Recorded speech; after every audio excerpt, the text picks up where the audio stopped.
What is up, guys?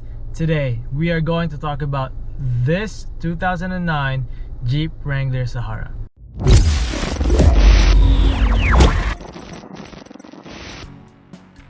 So this Jeep Wrangler Sahara is currently sitting at 117,000 miles. It does come with a V6 engine that does 15 miles to the gallon on the highway, and I would say it is one of the best off-roading cars that I have driven.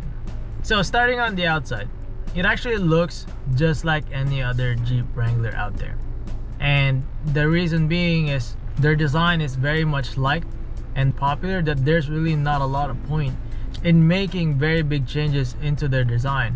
I mean, they do update it every year, they do put new technology in it, but the core design of it stays the same, which is not necessarily a bad thing. So it does still have this very boxy look. The front is very distinct Jeep Wrangler look.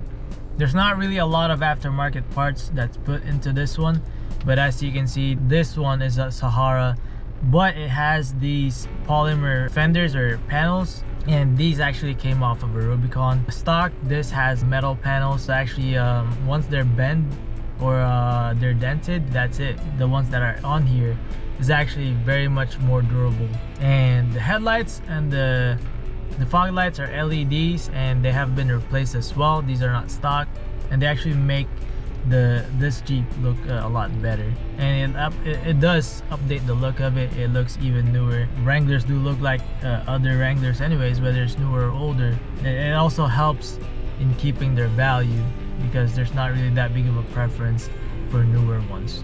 With that being said, Jeep Wranglers do come in a 4-door and a 2-door version. I actually think the 4-door version like this, it looks better than the 2-door version. On the exterior, everything is very functional, nothing really too extra about it. I love how the doors can be taken off. The way you open the doors is very unique. You actually push this button on the handle to open the door. The back does open in two ways. You can open the bottom first, which does open sideways, and the top part, which does open upwards. Now, there's not really a lot to talk about on the exterior. Moving on to the interior. So the interior, I really like how the interior looks. It's very much functional. There's nothing really too extra about it. Your speakers are actually built in, not on the usual car where it's on the doors. Not really in any part that comes off, like the door or the panels up top actually do come off as well, so there's no speakers on there. Instead, it is on this little pillar and cross member. It's also a rollover bar in case you do roll over. Speakers are on over there. You do have your locks on the doors, but you do have your mirror, or not your mirror, but your window controls on the center console right here, where you also have your radio, which does sound alright. You have your temperature controls, your charging stations, and a little net to put stuff in. You can actually lock the center glove box or center console, and that's just because whenever you take your doors off or your roof off, you can secure your belongings in there and in the glove box as well. The same way, actually, on the outside, the fuel cap, there's also a locking mechanism in there to lock it, so because it's actually very easy to siphon off of it without that locking mechanism. On the back, as you can see, you can easily fit car seat in there, although I'm pretty short, so if you're any taller than I am, which, you know, at this point I'm actually kind of wanted to move my seat a little bit back, but because there's a car seat in there, I couldn't really move it too much. But it's still spacious enough to have you and your friends, you know, whenever you're going out and about enjoying nature. So moving on to the very back, there's enough space in here for a lot of cargo, and you have a sub in here as well. The sub is actually a very good addition, and as you can see, the frame does go all the way back here.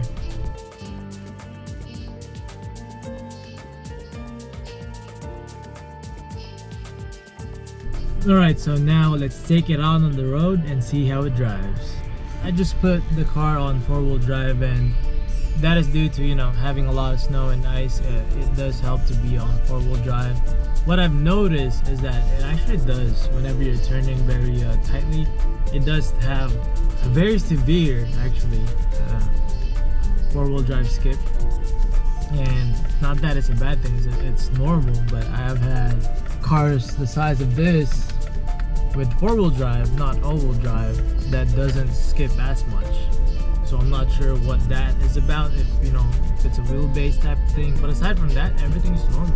It does drive perfectly fine, and it does actually lock the doors whenever you reach 20 miles per hour. It does have off-road tires, and currently it's doing 13 miles to the gallon. Not bad, but still not the best. I would say on regular road tires it would do 15, 16.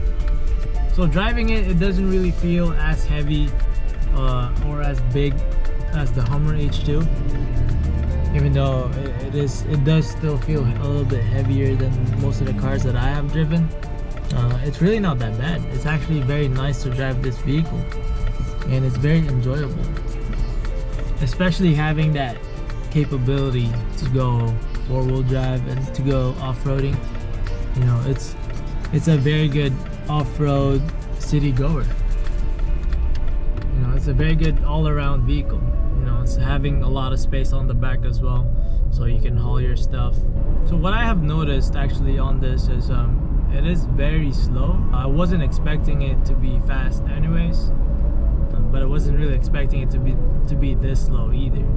Now it does have a V6, and I understand that the point of these cars is not to go fast, but mostly for them to have low end torque to be able to crawl whenever you're doing your off-roading. So that's very acceptable. Now there is quite a lot of road noise and vibration, and that is basically due to how the car is built. It is really built, you can take off the doors and the roof, so it's gonna be built differently compared to your regular car. Now, what are my personal thoughts on this 2009 Jeep Wrangler Sahara? I think it's actually a very good middle ground between the base Wrangler and the Rubicon. I feel like you don't need the Rubicon and pay that much more compared to the Sahara, just because this can actually do whatever you need it to do for you.